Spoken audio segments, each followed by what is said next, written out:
அப்போ அவங்க ஒரு படம் பண்ணிட்டு இருந்தாங்க. அந்த படத்துல அந்த நடிகையோடு இவருக்கு ஒரு லவ் வந்தப்போ அந்த அம்மா ஒத்துக்க மாட்டேன்னு சொன்னப்போ அது கம்பல் பண்றதுக்காக அவங்கள ஒத்துக்க வைக்கிறதுக்காக இவர் வந்து சூசைட் அட்டன் பண்ணினாரு. அப்புறம் லாஸ்ட் மினிட்ல அவர் காப்பாத்தினாங்க அப்படின்னு சொன்னாங்க. ஆனா பட் சயின்டிபிக்கா பாலிடாயில் குடிச்சா இறந்து போவாங்களான்றதெல்லாம் எனக்கு தெரியாது.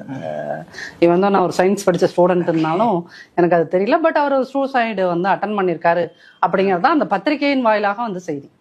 ஆனா மேம் பத்திரிகையில வர்றது எல்லாமே உண்மை கிடையாது இல்ல மேம், சில காசிப்ஸும் வரும். பட் அதை வச்சு ஒரு எதிர்கட்சி தலைவர் பொது இடங்கள் அப்படி பேசுறது அப்படின்றது எப்படி மேம் பார்க்க முடியும்?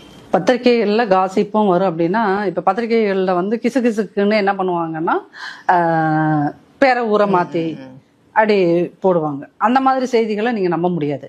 ஆனா இது என்னன்னா குமுதம் ரிப்போர்ட்ல அட்டப்படை கட்டுரை,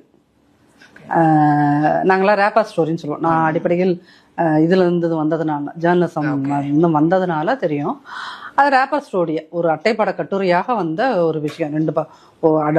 ஃப்ரண்ட்ல உங்களுக்கு அட்டைப்படமும் போட்டு இவங்க ரெண்டு பேரும் கையை பிடிச்சிருக்க மாதிரி ஒரு போட்டோவையும் போட்டு அங்க உள்ள இதுக்காக 2 பக்கத்துக்கு கட்டுரையும் எழுதி வச்சிருக்காங்க அப்படின்னா அது ஒரு முக்கியத்துவம் வாய்ந்த ஒரு ஸ்டோரி. அப்படிங்கும் போது இந்த கேள்வியை நீங்க குமுதம் ரிப்போர்ட்டர்ல அந்த ஸ்டோரி எழுதினவர்கிட்ட கேட்கணும். இது உண்மையா பொய்யா, அதிமுக எல்லாரும் புருடா விடுறாங்களான்னு நீங்க அங்க கேட்கணும்.